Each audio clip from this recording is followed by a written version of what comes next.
Halo sahabat Lovebird Mania, berjumpa kembali di channel Jagat Kicau. Pada kesempatan kali ini kita akan membahas Lovebird Konslet Jantan.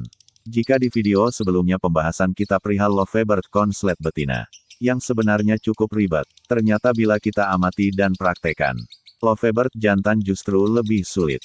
Karena kendala dalam proses Lovebird Jantan rata-rata dalam memilih bahan konslet. Dan jujur saja, saya sendiri saat ini masih belum berhasil dalam mencetak Lovebird Konslet Jantan.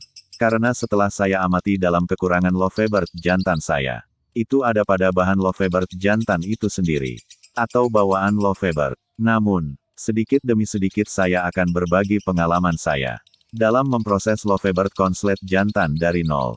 Jika nanti, kalaupun kalian berhasil, maka selamat, karena itu rezeki Anda. Baiklah, kita mulai dari awal. Lovebird Konslet Jantan, sebenarnya adalah bawaan murni dari Lovebird itu sendiri. Karena, jika kita jauh melihat ke belakang, sebelum istilah konslet itu menjamur, Lovebird Jantan sebenarnya sudah lebih dahulu mengeluarkan karakter alaminya tersebut. Hanya saja, dulu Lovebird apapun, jika yang kita lihat burung tersebut ngekek panjang cuek dengan jeda rapat, maka disebut gacor. Namun berkembangnya istilah konslet, membuat Lovebird apapun, seperti memiliki pakem tersendiri. Oke, harap dimaklumi, karena bagaimanapun juga, kita harus tetap mengikuti arah arus. Baiklah, kita mulai dari yang pertama. Pemilihan bahan. Bahan Lovebird Jantan Konslet adalah kunci penting untuk mengolah Lovebird Jantan Konslet.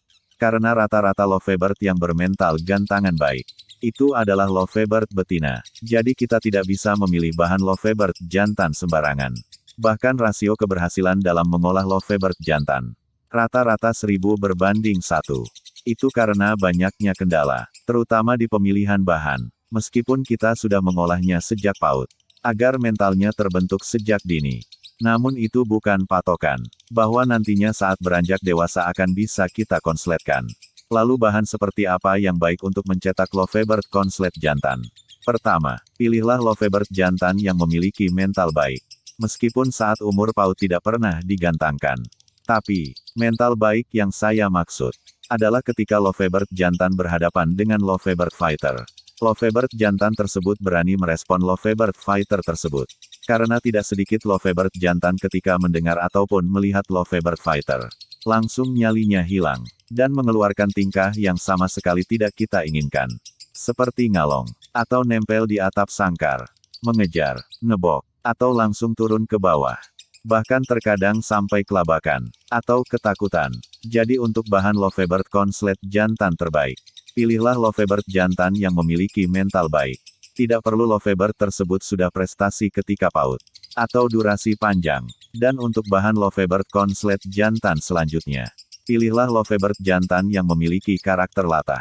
Yakni ketika Lovebird tersebut mendengar suara Lovebird lain, maka Lovebird tersebut langsung meresponnya.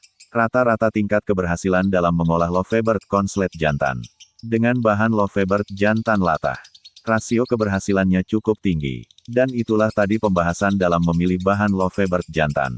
Dan selanjutnya proses penggacoran. Jika kita melihat di video saya sebelumnya, bahwa mencetak Lovebird Konslet betina, yaitu penjodohan dulu, baru penggacoran. Namun untuk jantan kebalikannya, yakni penggacoran dahulu. Dan proses penggacoran ini, tidak terlalu sulit seperti Lovebird betina.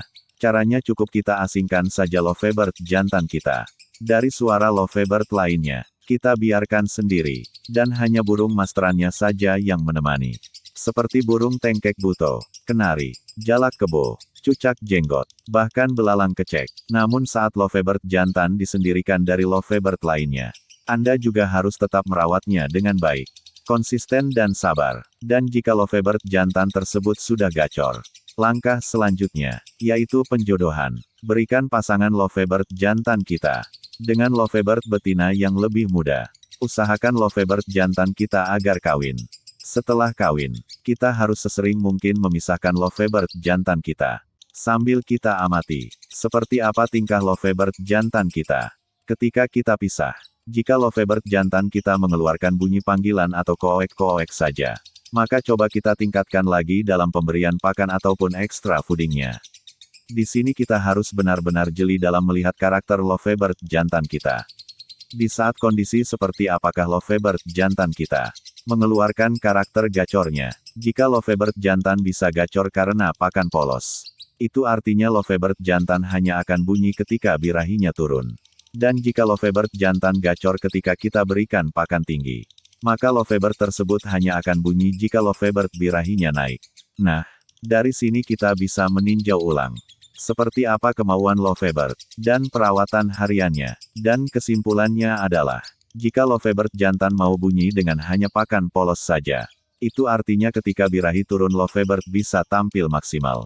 Dalam hal ini, kawin adalah kuncinya. Namun jika Lovebird jantan mau bunyi karena pakan tinggi, itu artinya Lovebird jantan hariannya harus menerapkan sistem perawatan jebol birahi. Dan perawatan jebol birahi akan saya bahas pada video selanjutnya. Dan jika kita lihat di gantangan, ketika Lovebird konslet jantan tampil, ada dua karakter Lovebird jantan konslet. Pertama konslet dengan gaya biasa, dengan suara dan nada datar. Itu adalah Lovebird konslet sistem kawin atau drop birahi. Dan ada juga Lovebird jantan konslet, ngekek dengan gaya aneh disertai nada ngekek yang minor serta seperti burung serak. Itu adalah Lovebird konslet jantan sistem jebol birahi. Jadi Anda jangan terkecoh. Tidak perlu kita memaksakan Lovebird jantan dengan cara kerja dari sistem Lovebird jebol birahi. Padahal Lovebird jantan kita hanya bunyi ketika drop birahi. Dan jika ternyata Lovebird jantan kita bisa konslet dengan pakan polos serta kawin, maka itu sudah menjadi rejeki Anda. Meskipun Lovebird konslet jantan sistem drop birahi sedikit rumit, dan kita harus bersabar, karena kita harus memastikan Lovebird jantan tersebut kawin terlebih dahulu ketika hendak tampil di gantangan. Dan selanjutnya proses ngunci Lovebird jantan konslet jika top performanya ketika drop birahi.